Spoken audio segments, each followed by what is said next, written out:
Good afternoon. Hello.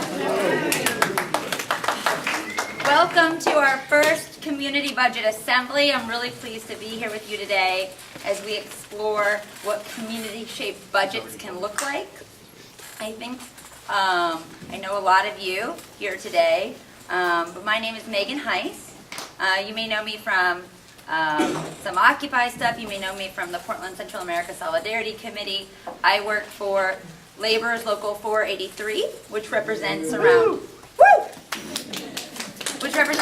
700 employees at the City of Portland. We are here today, like many of you, because we are tired of being asked year after year, day after day, to absorb more of the cost of this crisis that we did not cause.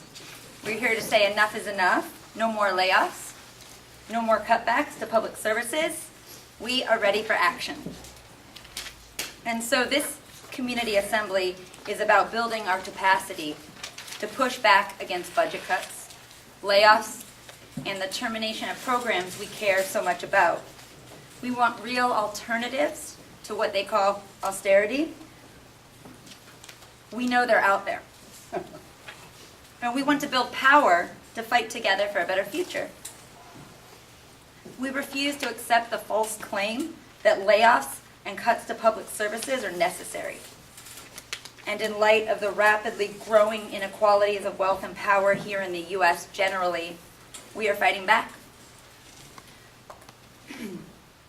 This assembly is organized by a team that combines members of several Occupy Portland working groups, labor union members, community organizations, and community activists.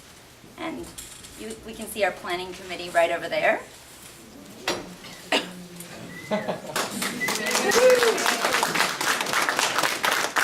We are here to try to support this meeting as well as possible, and so it will be a productive experience for everyone. And Trudy, our facilitator, will tell us more about that. This is a newly formed committee that I've heard started with just a few friends chatting it up at a bar. How most good things start.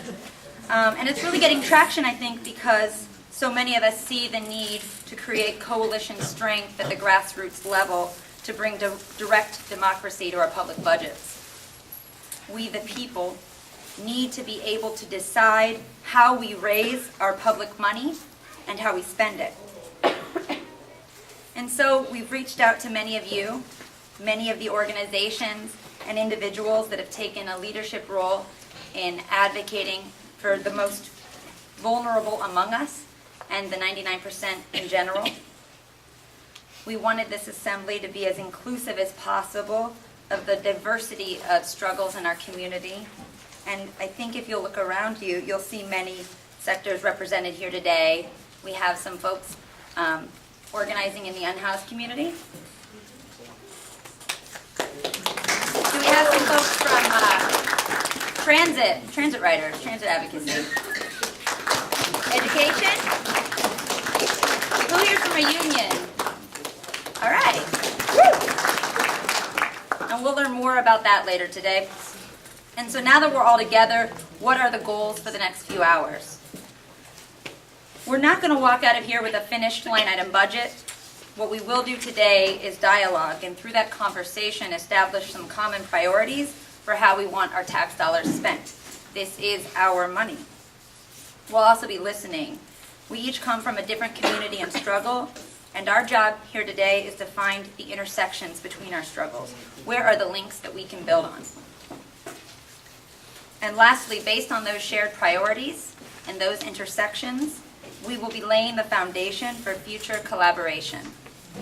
We want to see a movement-building process come out of this, because our strength comes from collective action. And before we begin, I want to introduce our endorsers. So many organizations made it possible for us to produce this assembly today. First, I'll start with, and this is in no order, IATSE. Anybody from IATSE here today? IBEW 48, Jobs with Justice, SEIU 49, AFSCME Local 88, County Workers, Labor's Local 483, Occupy Portland, the Economic Justice Action Group of the First Unitarian Church, PCASC, CWA 7901, OPAL, Right to Survive, and honestly, so many more organizations have supported us. We're happy to have their and your participation here this afternoon for what we hope will be the first step towards participatory budgeting in Portland. And now I'm pleased to introduce Carrie Coe, a friend and longtime organizer in Portland. She's been a union organizer with many unions, including here locally SEIU and the Association of Western Pulp and Paper Workers. She's done community organizing across the state around immigrants' rights and militarism. Carrie also served as the president of the board of the Oregon Fair Trade Campaign for the past 3 years.